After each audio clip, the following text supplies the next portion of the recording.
Merci de votre attention, madame, monsieur. Dans l'actualité ce soir, le processus MAP, il a fait l'objet de présentation ce matin à Lomé. De quoi s'agit-il précisément? On sait tout simplement qu'il a conduit à la finance inclusive, connue sous le nom aujourd'hui de FNFI. Les explications dans ce journal tout à l'heure. Aussi dans cette édition, le point sur les transferts monétaires, quels impacts réels sur les bénéficiaires. Nous posons la question, le point dans cette édition, dans un instant. Enfin, ce constat sur nos routes en chantier, le serait-elle jusqu'à quand? Les usagers se posent la question, le ministre Nyofam aussi, possible avant novembre. En tout cas, on se pose la question, le ministre a fait une descente sur les chantiers ce jeudi pour en avoir le cœur net, le compte rendu dans un instant.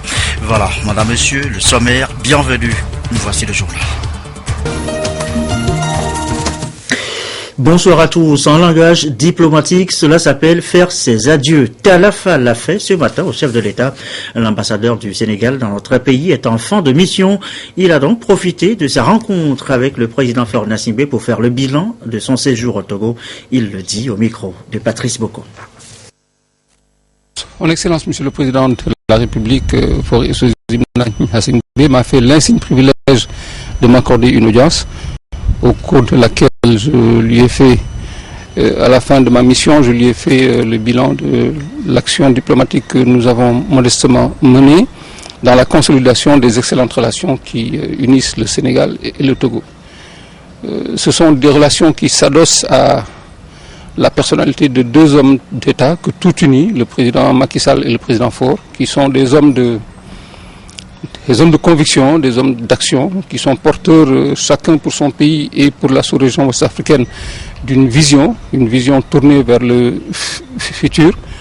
Et nous avons échangé sur ces questions-là. Et surtout, vous savez que le président Faure est, en Afrique de l'Ouest, un homme d'État qui bénéficie d'une aura, mais aussi qui bénéficie d'une certaine expérience, ou je dirais même d'une expérience certaine. Et j'ai eu là aussi le privilège de profiter de cette expérience-là par ses avis, ses points de vue, qui, comme vous le savez, ce sont toujours des points de vue toujours empreints de sagesse, mais aussi empreints de pragmatisme. En tant qu'observateur indépendant, neutre, j'ai pu me rendre compte du chemin qui a été parcouru. Je m'en suis rendu compte du point de vue des infrastructures qu'il y a, mais aussi et surtout je m'en suis rendu compte du point de vue de cette synthèse culturelle qui est en train de s'affirmer au niveau de ce pays-là. Et c'est la synthèse culturelle qui permet au peuple de créer un environnement d'intégration, un environnement de paix interne, autant d'éléments qui sont le soubassement indispensable. Je dis bien, la paix sociale, l'intégration, la synthèse culturelle sont les soubassements indispensables de toute construction économique qui se veut durable. Et c'est exactement cela que j'ai vu. Lui aussi est en fin de mission au Togo. Il est allé lui aussi faire ses adieux au chef de l'État. Hervé Assa a succédé donc au diplomate sénégalais ce matin dans le bureau du président Faure Gnassingbé. Le représentant résident de la Banque mondiale a passé en revue les activités de son institution avec le chef de l'État. Il a longuement dit au micro toujours de Patrice Boko. Je suis au terme de ma mission au Togo et donc je viens d'être reçu par le chef de l'État pour lui faire mes adieux, n'est-ce pas, et obtenir de lui la permission de quitter votre territoire et faire le bilan également de l'action du groupe de la Banque mondiale au Togo pendant ces 5 dernières années, pendant lesquelles j'ai eu le privilège donc de travailler avec le gouvernement togolais, le secteur privé togolais, pour pouvoir aider à mettre en place les programmes du groupe de la Banque mondiale au Togo. Et c'est vraiment, je vous dirais, le cœur serré que je quitte ce pays dont le peuple a été déterminé, travaille intensément pour pouvoir se développer. Et ça a été un privilège pour moi donc de travailler pour cette institution, le groupe de la Banque mondiale, à vos côtés. Et le bilan, comme je l'ai fait il y a quelques semaines déjà, lors de mes adieux officiels, est très probant. Nous avons pu, dans le domaine des infrastructures, appuyer le gouvernement dans la mise en place du terminal à conteneurs, par exemple, avec un financement de l'ordre de 500 millions de dollars conjugué de notre filiale, la SFI, nous avons pu, dans le domaine de l'agriculture, qui occupe plus de 75% de la population, soutenir avec un investissement cumulé de 49 millions de dollars, le PNIASA, donc le Programme national pour l'investissement et la sécurité alimentaire. Nous avons également soutenu les programmes gouvernementaux dans le domaine du développement communautaire avec 3 projets successifs pour le projet du développement communautaire qui ont créé des installations dans toutes les zones, toutes les régions de la République, avec des accents particuliers sur la cantine scolaire, sur le développement d'activités à haute intensité de manœuvre et des activités génératrices de revenus. Nous avons également promu le dialogue secteur public-privé et l'amélioration du climat des affaires au Togo, avec comme résultat plus récent une amélioration du classement du Togo dans le classement Doing Business. Le Togo donc est aujourd'hui parmi les 10 pays les plus grands réformateurs au monde et le 3e en l'espèce, et il a bien gagné 15 places dans ce domaine, donc ce qui est quand même un résultat pour grand. Je pourrais aller encore beaucoup plus loin, mais le plus important pour moi, c'est de vous dire que lorsque nous regardons la physionomie du Togo aujourd'hui, il y a assurément une plateforme minimale d'infrastructure qui a été créée. Vous aurez d'ici quelque temps un nouvel aéroport. Vous avez ce terminal à conteneurs qui permettra des bateaux de très haute capacité, 16 mètres de profondeur, à venir dans le port profond de Lomé. Je connais très peu de pays en Afrique qui aient investi plus d'1 milliard de dollars dans leur port que le port de Lomé. Ce qui veut dire que la compétitivité du port va s'améliorer, que les marchandises à terme devraient être un peu moins chères et que le Togo devrait pouvoir assurer ce rôle de carrefour de services logistiques et de transport. Parallèlement à cela, je vous ai parlé tout à l'heure des actions sociales importantes au niveau de la finance inclusive, au niveau de la santé, au niveau de l'éducation. Nous avons, nous, en tant que Banque mondiale, également soutenu, avec l'appui du Programme mondial pour l'éducation, dans un premier temps, 45 millions de dollars, dans un programme donc pour créer des centres d'apprentissage pour les professeurs, pour distribuer près de 3 millions de livres aux étudiants et aux élèves togolais. Et récemment, pour la première fois, nous avons un projet d'excellence, c'est-à-dire que au lieu de simplement mettre l'accent sur l'éducation de base, nous avons compris, comme le gouvernement l'a demandé, nous l'avons soutenu dans cet effort, qu'il est important parallèlement de développer la recherche scientifique dans nos pays, qu'elle soit proche de l'industrie pour pouvoir créer des emplois plus importants. Donc ceci pour vous dire qu'une action conjuguée d'infrastructures, développement des pôles de croissance du Togo, qui est un pays où la transition se fait très bien, un pays avec un fort potentiel agricole, un pays avec un fort potentiel minier, un pays avec des services logistiques et de transport. Cela, à mon sens, devrait vous positionner pour accélérer encore plus loin la croissance économique, au-delà des 5 à 7% que l'on voit ces jours-ci, pour équilibrer un peu la croissance démographique. Et donc, je pense que les atouts sont là. Je suis content de vous avoir vu travailler, je suis privilégié, content d'avoir travaillé avec vous au Togo, avec vous, les membres de gouvernement, avec le peuple togolais, et je vous suis infiniment reconnaissant pour l'hospitalité que vous avez eue, parce que ça a été un moment très important pour moi, tant au niveau personnel que professionnel, et ma famille également a apprécié son séjour au Togo, et je vous souhaite une bonne chance. Merci. Il est 20h09, on en vient à notre premier titre ce soir, la présentation du processus MAP. Cette note d'explication d'abord, eh bien il s'agit tout simplement de cette démarche depuis les études de référence jusqu'à l'élaboration de la stratégie d'inclusion financière. Le résultat, c'est ce qu'on connaît aujourd'hui sous le sigle FNFI. Ce matin, eh bien, le ministère du Développement à la base est revenu sur ce processus. Séance de présentation devant acteurs et partenaires. Les précisions quoi sigler Arlo Kidifou. De la finance inclusive à l'inclusion sociale et la résilience économique locale, c'est la vision des autorités togolaises résolument engagées à faire de l'inclusion financière le levier du développement. Making Access Possible MAP, une approche de l'inclusion financière, est la méthodologie que va adopter la direction de la promotion de la finance inclusive, DPFI, afin de pouvoir gérer les finances avec plus d'efficacité. Nous allons travailler avec toutes les institutions, qu'elles soient financières, non financières, pour pouvoir élaborer une stratégie nationale d'inclusion financière, base de laquelle toutes les actions seront conduites au niveau du gouvernement pour une meilleure inclusion économique et sociale de nos populations. La maîtrise de l'approche Making Access Possible MAP permet aux institutions de microfinance de mieux faire face à la demande et de savoir également quel acteur pour quel type de service financier. Les institutions de microfinance en ont besoin d'encadrement et en ont besoin des appuis spécifiques parce que c'est le métier qui l'exige.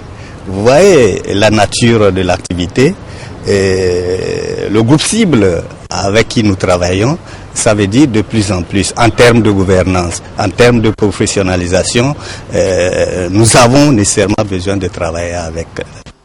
Cette rencontre va situer les responsabilités des parties prenantes dans le processus MAP afin que la feuille de route et les modalités de mise en œuvre soient connues de tous. Les actes relatifs au MAP ont été conjointement signés par les deux ministères clés, que sont le ministère de l'économie et des finances et le ministère du développement à la base, ce qui dénote de la parfaite synergie développée par ces deux départements et ces deux départements qui ont compris la nécessité de travailler ensemble en étroite intelligence pour relever le défi de la finance inclusive dans notre pays.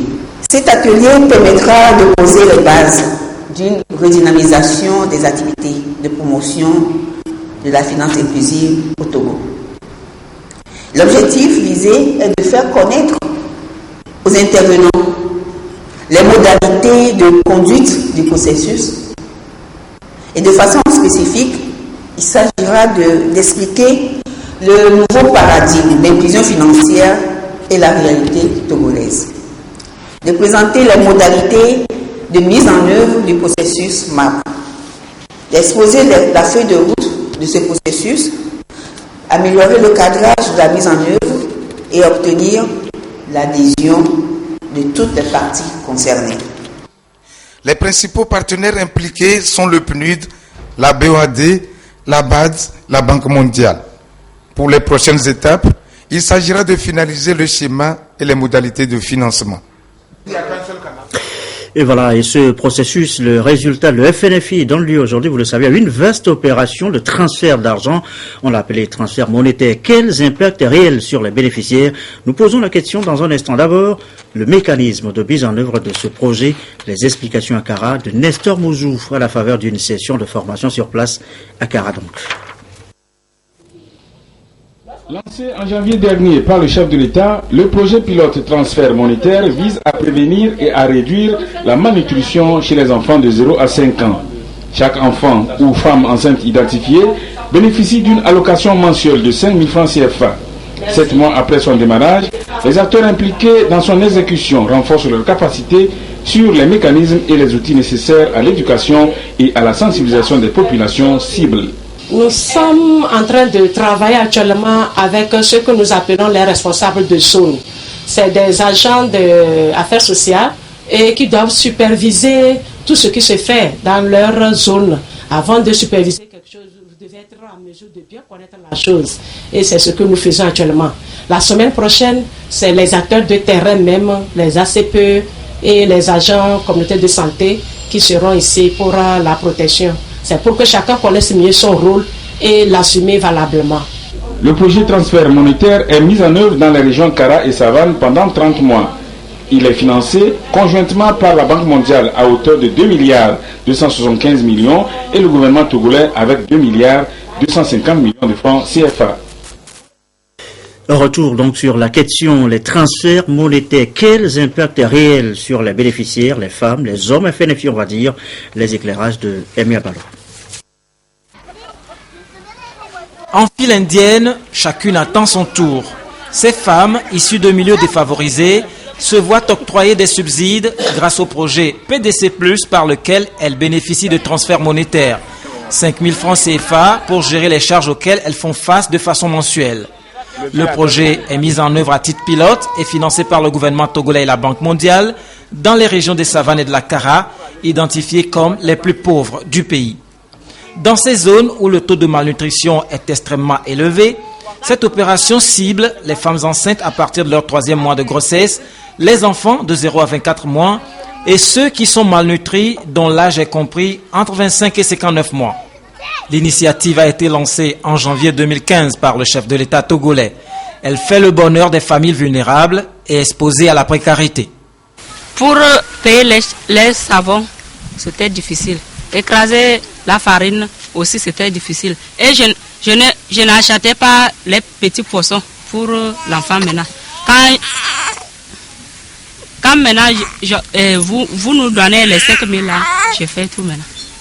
Quand nous prenons les 5 000, nous achetons des nourritures. Nous achetons des nourritures qui ont de la vitamine pour les enfants.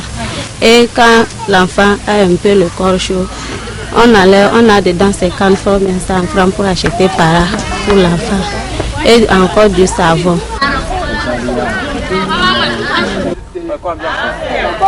Au-delà du CFA, les communautés bénéficient aussi d'un paquet de services visant l'amélioration quotidienne de leur bien-être. D'abord, à travers des causeries éducatives sur l'hygiène corporelle, la prévention des maladies infantiles, l'hygiène alimentaire, la CPN ou consultation prénatale. La femme est enceinte, nous l'encourageons à aller faire la CPN pour que les spécialistes puissent suivre sa grossesse jusqu'à l'accouchement. Dans le cadre de ce projet, nous encourageons les femmes, les ménages à déclarer systématiquement tout enfant qui naît à l'état civil du lieu de résidence. Lorsqu'il est bien nourri et qu'il arrive à l'âge scolaire, il faut que les parents se disent que cet enfant, l'âge qu'il a aujourd'hui, il a sa place à l'école et non à la maison. Quand ils sont malnutris, il y en a qui sont déjà victimes de trafic. Il faut maintenant créer autour de ces enfants un environnement protecteur pour qu'ils puissent être protégés et rester dans leur communauté. Le suivi est ensuite assuré par les agents communautaires de protection de l'enfant et les agents de santé communautaire. La phase pilote du projet concerne 21 500 bénéficiaires. À l'heure où je vous parle, nous sommes à un chiffre de 14 016 foyers touchés.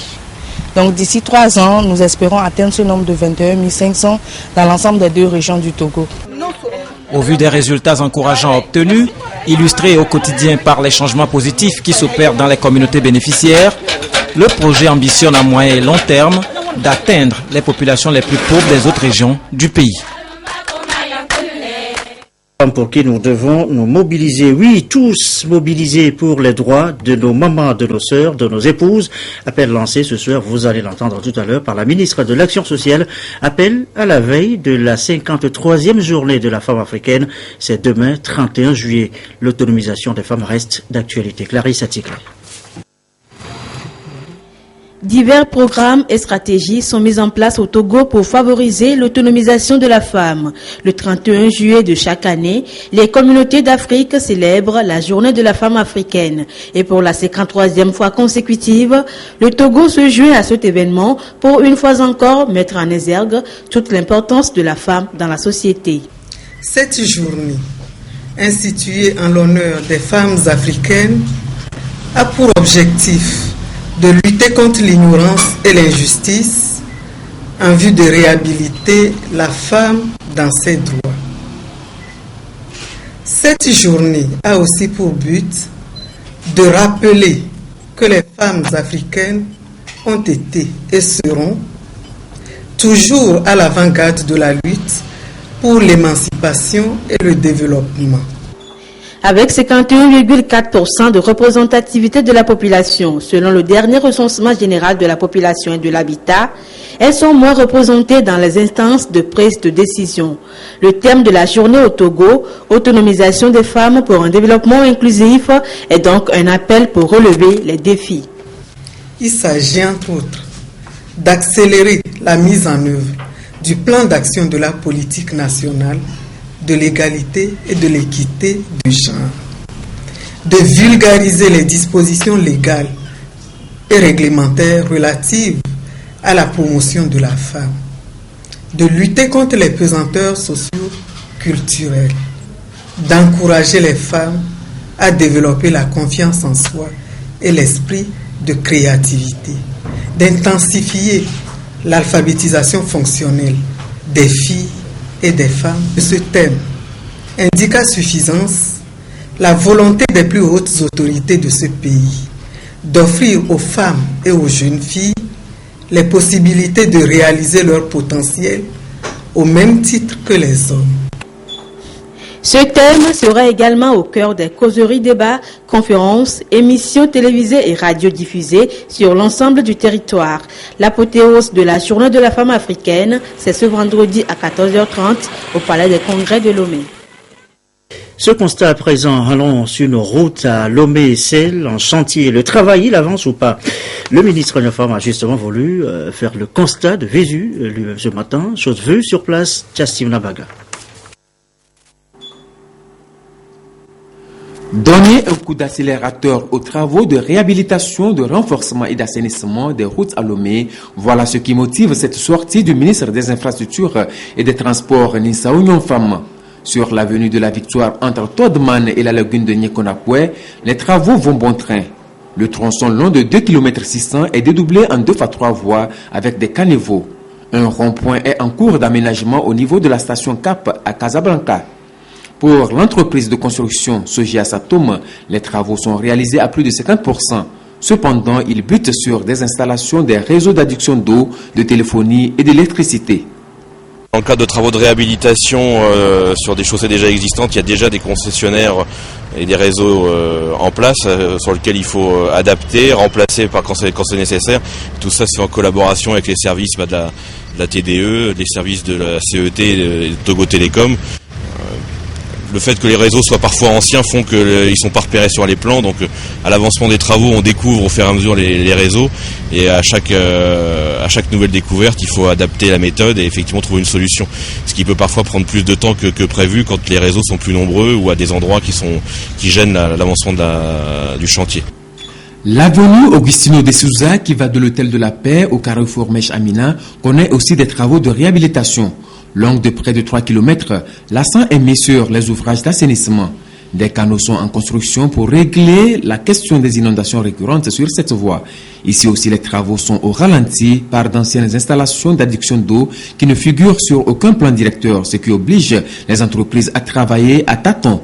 Face à cette situation de cas de force majeure, le ministre Union Femmes a fait appel à son collègue en charge de l'hydraulique, le colonel Urokura Gadazi, pour trouver ensemble des solutions urgentes afin d'accélérer les travaux. C'est des points critiques et donc nous allons mobiliser une équipe technique pour lever le réseau d'adduction d'eau et le déplacer afin que les travaux qui sont réalisés puissent connaître plus de facilité puisqu'on a une pression de temps. Les travaux sur le boulevard de la Paix qui va du carrefour Mèche Amina à Togo 2000 sont aussi ralentis dans leur exécution. Le groupe SECO BTP en charge de l'aménagement de cette voie évoque en plus les installations des réseaux d'adduction d'eau, de téléphonie et d'électricité et celles des sociétés de gestion et d'exploitation de l'aéroport Nyassimbe Yadema, les travaux liés à la construction d'une nouvelle aérogare. Nous sommes présentement dans les derniers mois de la période d'exécution, mais vous comprendrez très bien que les services concédés, surtout ce qui concerne la TDE, est un service qui ne maîtrise pas trop les passages de leur conduite. Donc il arrive des fois que nous ayons connu des casses, ce qui retarde très souvent les travaux. Mais aujourd'hui, avec la visite des ministres, des assurances ont été données que dès demain, des assistances techniques vont être déployées sur le terrain pour nous déblayer et vraiment la voie et nous permettre d'avancer aussi rapidement. Tous les chantiers visités sont ceux ouverts depuis 2014 par le gouvernement dans le contexte du projet d'amélioration de la circulation dans la ville de Lomé. Il s'agit d'un ensemble de 4 importants artères constituées de l'avenue de la Libération, de l'avenue Augustino de Souza, du boulevard de la Paix et du boulevard des Armées. Les travaux prévus pour durer 1 an doivent prendre fin pour certains en octobre et pour d'autres en décembre de cette année. Cependant, soucieux des difficultés qu'éprouvent les riverains et les usagers de ces voies à vaquer librement à leurs occupations, mais également face au rendez-vous du sommet extraordinaire de l'Union africaine sur la sécurité maritime qui approche à grands pas, il est apparu nécessaire d'accélérer les travaux. Depuis le mois de novembre, notre pays va accueillir une grande conférence sur la sécurité maritime, la conférence de l'Union africaine sur la sécurité maritime. Et il y a ces voies essentiellement seront utilisées. Nous sommes sortis, après avoir eu des réunions avec les entreprises au bureau, et nous sommes sortis donc pour faire l'évaluation de l'état d'avancement de ces travaux-là et mettre encore un peu plus de pression. Bientôt, d'autres chantiers seront ouverts à Lomé et à l'intérieur du pays. Et à propos justement de cette conférence africaine sur la piraterie maritime dont faisait allusion tout à l'heure le ministre, sachez qu'il est prévu des aménagements spéciaux sur la plage aux alentours immédiats de l'hôtel Sarakawa. À cet effet, le ministre de l'Environnement et des Ressources forestières demande aux usagers de cet espace, maraîchers, horticulteurs, etc., de démolir leurs installations et dégager l'espace au plus tard le 9 août 2015. Passé ce délai, les autorités compétentes prendront les responsabilité pour le dégagement de l'espace. C'était un communiqué du ministère de l'Environnement et des Ressources forestières. Ce sont des accidents malheureux encore dans la mémoire collective. Le drame à Ouassem, l'accident à la SNPT ici et là. On a déploré des pertes en vie humaines. Plus jamais, semble dire, désormais l'Agence nationale de la gestion de l'environnement appelle de détresse à l'endroit des opérateurs économiques aux responsables d'unités industrielles. Ce matin, Victorine Aïssa et Claudine Clarisse Aticlé. L'activité industrielle comporte d'énormes risques tant pour le personnel que pour les populations environnantes. C'est parfois des accidents ou des incendies qui occasionnent toutes sortes de pertes. Pour minimiser ces risques technologiques, l'Agence nationale de gestion de l'environnement préconise l'utilisation d'outils conceptuels de réduction des risques technologiques tout en prenant en compte l'évaluation environnementale. Il s'agit des outils que nous appelons les évaluations environnementales, qui est un terme juridique qui désigne l'étude d'impact, l'audit environnemental et les évaluations stratégiques. Nous allons voir avec les promoteurs la démarche volontaire de responsabilité sociale de l'entreprise qui leur permet de prendre eux-mêmes l'initiative d'intégrer dans leur activité la prise en compte de la gestion de l'environnement, la prise en compte de la gestion idoine des ouvriers et la prise en compte du rendement. Les opérateurs économiques et les responsables d'unités industrielles sont donc sensibilisés sur cette question notifiée dans la loi numéro 2008-005 portant loi cadre sur l'environnement. Et l'État veille à son respect pour la sécurité des entreprises et des populations. L'information environnementale et particulièrement les études d'impact et audits environnementaux dont l'ange coordonne le processus sont des instruments importants dans la prévention et la gestion des risques technologiques. Ces deux outils prescrivent des plans de gestion des risques aux promoteurs et aux sociétés industrielles qui doivent s'y soumettre. Le respect scrupuleux des mesures contenues dans ces plans de gestion devrait permettre de prévenir ou de gérer les risques technologiques. C'est donc pour vous qui opérez dans le secteur à risque une obligation découlant des lois et règlements de vous soumettre aux évaluations environnementales et de respecter les prescriptions qui en découlent. La mise en œuvre de l'évaluation environnementale sous forme d'études d'impact sur l'environnement permet sa sauvegarde. Elle met à la disposition de l'investisseur et des acteurs des données et modèles scientifiques permettant de minimiser l'impact négatif de la technologie sur l'environnement et la vie humaine. Les sports à présent, et Claude Amand nous rejoint à l'instant. Bonsoir Claude. Oui, bonsoir Gerson. On va parler d'abord de ce tournoi de football des minimes qui a démarré hier sur le terrain d'Agaza, dénommé tournoi des centres de développement des enfants. Et bien, il regroupe les jeunes issus des différentes églises de la capitale. En match d'ouverture, les héritiers de l'église Christ elle-même de Blanc-Comé ont disposé des bons bergers de l'église Baptiste Nyekonakwe. 2-1, Jean Kofi et Déti. Les héritiers du centre de développement des enfants de Blanc-Comé se sont laissés devancer en encaissant un but matinal dès la 3e minute de jeu sous la pression des bons bergers de Nyekonakwe. But de Georges Kwavedi. plus grand détail, les Rouges de Blanc-Comé procèdent par des balles aériennes et finissent par égaliser à la 16e minute grâce à Adjaho Dodi. En deuxième mi-temps, le jeu devient plus équilibré, mais Adjaho Dodi profite d'un coup franc pour signer son doublé, permettant ainsi aux héritiers de l'emporter 2-1. J'ai marqué 2 buts parce que notre coach nous a appris comment on va marquer le but. On est content qu'on a gagné. Je suis un peu déçu parce qu'on nous a gagné. Mais je confie tout à Dieu. Je suis sûr que les 2 matchs restants, nous allons gagner dans le nom de Jésus. Franchement, nous allons améliorer notre gardien et la défense aussi. Et que les attaquants puissent bien jouer et marquer les buts. Organisé en partenariat avec Compassion Internationale Lomé Ouest, ce tournoi s'inscrit dans un cadre bien défini. D'abord, c'est que les enfants se connaissent entre eux, les différents centres, l'interaction et la joie d'être, la synergie d'être ensemble. Donc l'autre objectif, c'est détecter les talents. 16 équipes issues de différentes églises prennent part à cette compétition dont l'apothéose est prévue pour le 28 août prochain. Et voilà, on a vu donc le doublé tout à l'heure de Dji Adjaro. On va parler maintenant de transfert à quelques jours du démarrage de la nouvelle saison en Europe. Effectivement, Gerson, le marché des transferts bat son plein en moins de 2 semaines de la nouvelle saison qui s'ouvre en Europe le 7 août et les différents états-majors des clubs mettent les bouchées doubles. Longtemps blessé en Angleterre, Diaby n'a disputé que 16 rencontres de championnat lors des 4 dernières saisons. Alors forcément, ce retour en France pose question. Et l'avenir pourrait être radieux pour l'OM et Diaby s'il venait à retrouver pleine possession de ses moyens. L'ex-Gunner y croit et considère un peu son arrivée à Marseille comme le début d'une nouvelle carrière. Marseille, forcément l'endroit idéal pour retrouver le plaisir du jeu, d'autant que les attentes des supporters de l'OM ne semblent pas effrayer Diaby. À court de forme, Diaby va suivre une préparation personnalisée pour peut-être dans quelques semaines être le pari gagnant de l'OM.